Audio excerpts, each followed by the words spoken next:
Oui, alors moi j'étais musulmane il y a encore 2 mois et demi. Waouh.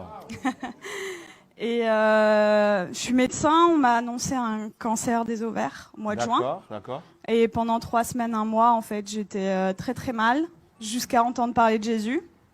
Quoi, j'en avais déjà entendu parler, mais là j'ai été vraiment touchée sur une vidéo comme ça un soir chez moi.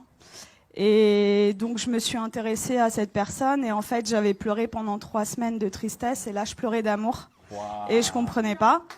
Donc j'ai regardé beaucoup de vidéos témoignages sur Jésus et le soir même, c'était le 11 juillet de cette année 2018, Waouh. je me suis mise à genoux dans ma chambre pour la première fois de ma vie devant Dieu et j'ai supplié pendant 20 minutes, Jésus, si tu existes vraiment, moi ça me suffit pas d'entendre parler de toi, je veux te voir.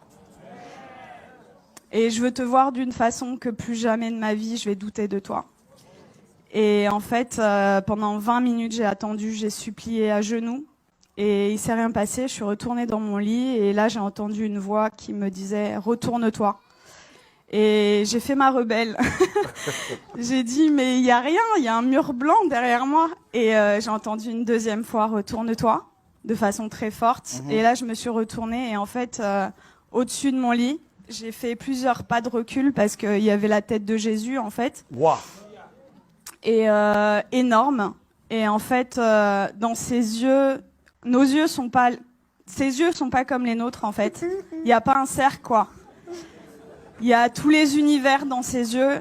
Et en fait, il m'a regardé, il m'a transpercé le cœur. Et en fait, là, j'ai une urgence intérieure Waouh. qui, pour une musulmane, est incompréhensible. C'est-à-dire que c'est pas venu de mon mental. Je devais me faire baptiser le plus vite possible. Oh, wow. Donc le lendemain, j'ai cherché partout où me faire baptiser. J'ai regardé des églises sur Internet. J'étais devant des églises, j'étais là postée. C'était le 12 juillet. Et ça parlait pas à mon cœur. Je disais non, non, non. Les catholiques, les protestants, non, non, non. Et à la fin de la journée, j'ai dit à Jésus, tu m'as donné cette envie-là, donc guide-moi. Et donc il m'a guidée en fait vers des personnes qui font des baptêmes dans des lacs, des piscines, des trucs. Et donc j'ai été baptisée le 13 juillet 2018. Et là, j'ai vraiment vu, parce que en fait, je suis médecin psychiatre, addictologue, et je croyais pas trop aux esprits, tout ça. Et là, j'ai vu des esprits sortir de moi, etc. Wow. Donc j'ai dit.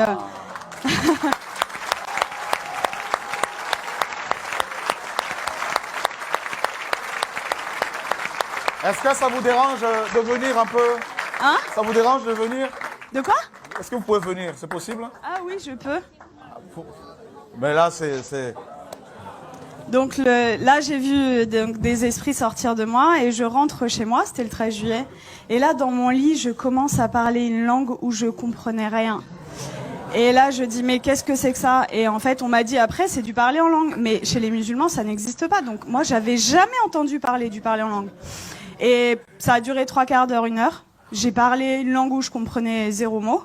Et en fait, j'ai senti une énergie remonter de mon ventre et je prenais comme ça. Et je jetais, en fait. Ça a duré 3/4 d'heure, 1 heure. Et là, au bout de 3/4 d'heure, 1 heure, j'ai arrêté de parler.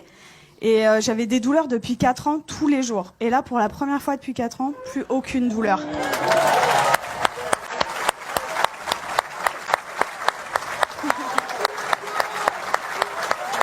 Ah.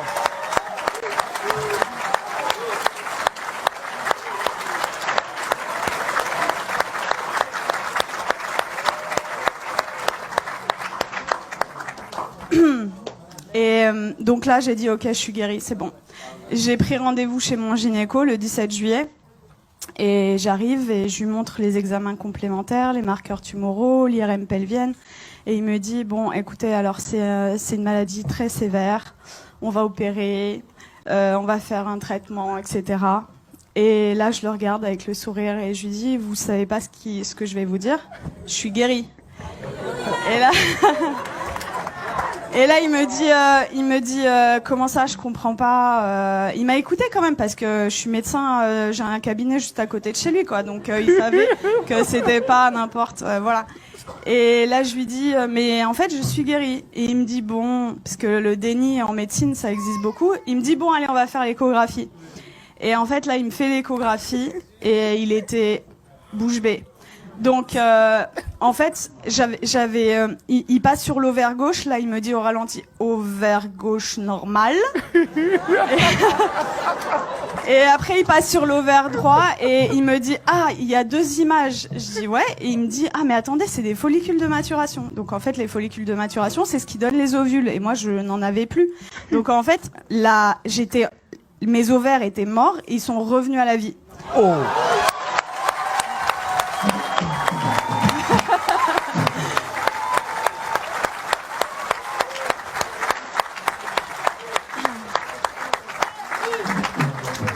Et là, il retire la sonde et il me dit, vous vous rhabillez, vous allez m'expliquer ce qui s'est passé. Et du coup, je lui raconte en gros que j'ai rencontré Jésus 6 jours avant, qu'il m'a guéri et tout. Et il me dit, bon, écoutez-moi bien. Moi, je crois en Dieu, donc je pense que c'est possible. Je suis juive, donc je pense que c'est possible. Mais vous êtes médecin, attention, gardez ça pour vous. Et là, je lui ai dit, j'ai rigolé. Je lui ai dit, c'est impossible. Je lui ai dit, je veux que le monde entier...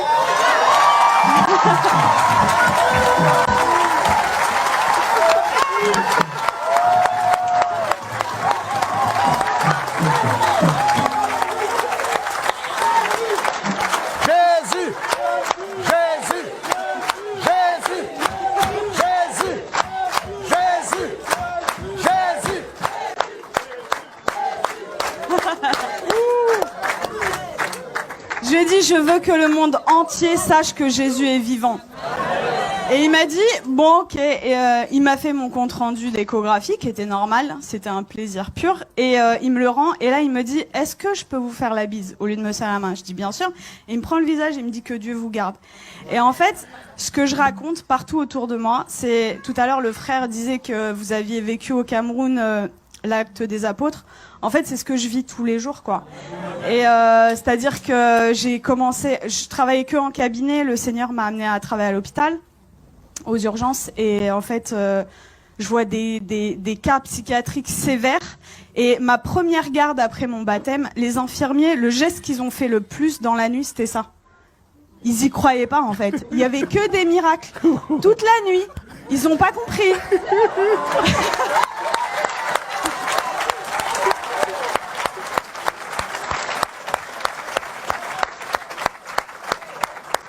Et en fait, partout où je vais, partout où le Seigneur donc est avec moi, il se passe des miracles. Et c'est ce que je dis, en fait. Moi, ça fait que 2 mois et demi que je suis chrétienne. Et je vois les frères et sœurs, ils osent pas parler de Jésus. Ils ont limite honte de lui. Je dis, mais oh! Moi, je vais au salon de coiffure, il y a des coiffeuses qui sont guéries. Je vais à la boulangerie, à la boulangère.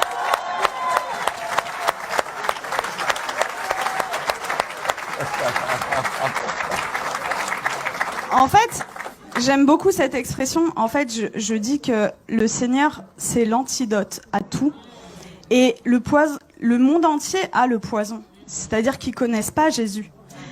Moi, j'ai 33 ans. J'ai attendu 33 ans pour qu'on me parle de Jésus. Mais attendez, mais moi, j'aurais voulu que quelqu'un vienne me parler de Jésus. Vienne me dire, mais attends, la solution à tous tes problèmes, ton malheur et tout, c'est Jésus la solution. Mais personne autour de moi. J'avais aucun chrétien autour de moi. Donc dans ma famille, ils sont tous musulmans et quelques personnes athées. Et en fait, ils comprennent pas du tout ce qui se passe. Mais juste, je voulais vous dire que je vis des miracles tous les jours. Tous les jours, c'est des prodiges de Dieu. Je vais vous raconter juste, il y a quelques jours, ce qui s'est passé parce que je dois choisir et je peux pas tout vous raconter. Donc, il y a ma famille qui était en Algérie pendant tout l'été. Ils sont rentrés et il y a mon oncle, en fait. Il a de l'arthrose sévère au genou. Et je suis arrivée, j'ai raconté ce qui s'était passé cet été, et ils m'ont dit, ouais, c'est bon, t'arrêtes de nous parler de Jésus. Déjà, ils ont été tolérants, ils ont accepté d'écouter. Et là, je vois, en fait, mon oncle, il boite, il a de l'arthrose. Et là, je lui dis, tonton, est-ce que je peux prier pour toi? Il me dit non. Et ma tante, elle lui dit, bah, pourquoi? Qu'est-ce que t'as à perdre? On va voir si ce qu'elle dit est vrai. Je dis, ok. Et là, le Seigneur m'a donné le verset, vous savez, où il ressuscite une femme et il fait sortir tout le monde, en fait. Donc en fait, j'ai pris mon oncle, je l'ai sorti du salon et j'ai prié pour lui. Et en fait, je lui dis, t'as mal à combien? Il me dit à 7 sur 10. Il boitait. Et donc je prie le Seigneur et le Seigneur le guérit. Il me dit, mais j'ai plus mal du tout. Et là, il commence à courir dans toute la maison.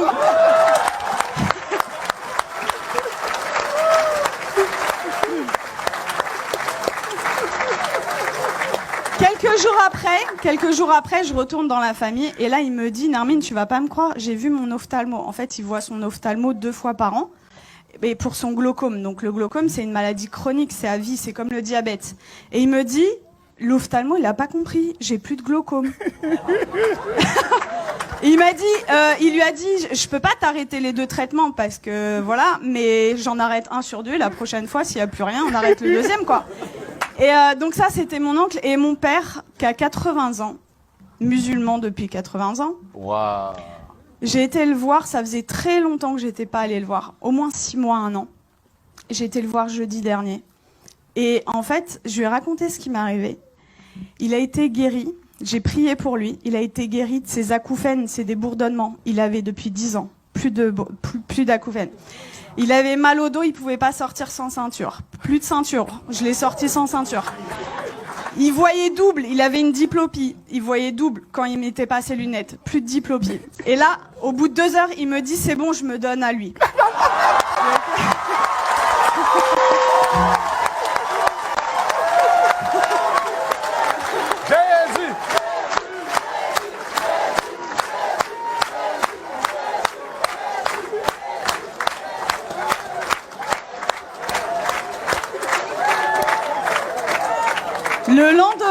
Le lendemain, donc c'était vendredi là, non, c'était pas hier, c'était vendredi dernier. Vendredi, j'arrive, donc le lendemain, en fait là, il me dit, tout ce qu'on s'est dit là, t'oublies, c'était des bêtises, tu me parles plus de Jésus. J'étais choquée. Je dis bon, ok. Et là, dans ma tête, au bout de 2 minutes, je dis non, ça va pas se passer comme ça. Et ça, vraiment, les frères et sœurs, c'est un truc hyper important. Vous priez, mais il faut proclamer aussi ce qui est écrit dans la parole. Et donc, dans ma tête, j'ai dit, je proclame qu'il appartient à Jésus. Je proclame qu'il appartient à Jésus. Et donc, j'ai proclamé. Et là, il me dit, j'ai la tête lourde et tout. Et je dis, j'ai vu l'opportunité. Je dis, je peux prier pour toi? Et il me dit, non, tu m'approches pas. Et donc, en fait, 3 fois d'affilée, en 1 heure, peut-être 3 fois, je lui ai proposé. La 3e fois, il me dit, ça prend combien de temps? Je lui dis 5 secondes. Je dis ok. Il me dit ok. Donc, je mets ma main comme ça, je chasse les esprits au nom de Jésus. Et là, il éternue, mais de façon disproportionnée. Et là, il me regarde et il me dit, c'est parti. Je dis, ah ouais? Et il me dit, tu crois que ça a un rapport avec ta prière? Je dis, bah, totalement. Et du coup, on est reparti à parler de Jésus. Je l'ai sorti, on est parti manger ensemble. Ça faisait 20 ans, ça faisait 20 ans qu'on n'était pas sortis ensemble. Et en fait, je lui ai parlé du baptême dans l'après-midi. Et dans l'après-midi, il me dit, ok, je suis ok pour être baptisé. Donc là, j'étais là. J'ai dit, je vais te baptiser dans ma baignoire, mais je voulais pas le faire toute seule. Donc j'ai écrit à des frères et tout. Oh, mon père, il veut se faire baptiser, qui sait? Et du coup, j'ai un frère qui est venu et à 21h vendredi dernier, j'ai baptisé mon père.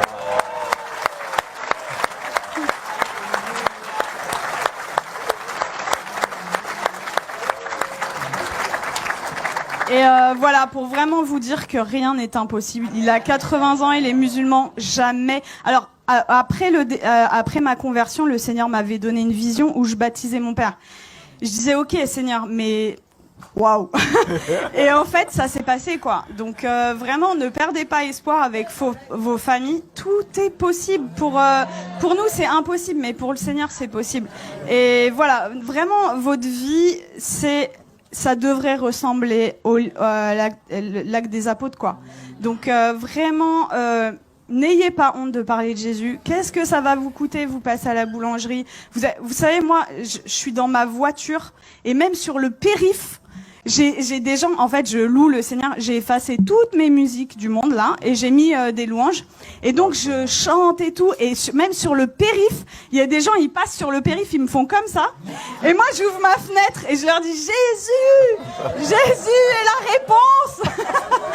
Et voilà. Et en fait, ça franchement, si moi, en tant que médecin, et venant d'une famille de musulmans, je prends le risque. Vous qui avez votre famille, etc., qui croyez, mais osez quoi, parler de Jésus tout le temps, parce que voilà, c'est j'ai une image qui m'était venue, c'est limite non-assistance à personne en danger en fait, de pas parler de Jésus. C'est l'antidote des antidotes à tout, et vraiment, quand vous découvrez un antidote et que quelqu'un en face de vous a le poison, ben vous gardez pas l'antidote pour vous, quoi. C'est égoïste. Donc il faut le partager. Wow. Voilà. Et tout à l'heure, je suis arrivée, j'ai parlé avec Laurent et ça m'a beaucoup touchée parce que quand j'étais petite, en fait, quand on me demandait quel métier tu veux faire, je disais Mère Teresa. Et dans une famille musulmane, vous imaginez, et ils m'ont dit non, ça va pas être possible. Non, tu vas changer, tu changes. Et du coup, j'ai dit bon bah ok, je veux être médecin. Et en fait, c'est incroyable comment le Seigneur il est en train d'organiser les choses. Et du coup, quand Laurent m'a parlé d'orphelinat tout à l'heure, je sens que j'ai un appel fort Amen. pour ça. Et voilà, on verra comment le Seigneur fait les choses. Mais voilà, Dieu vous aime beaucoup et croyez. Alléluia.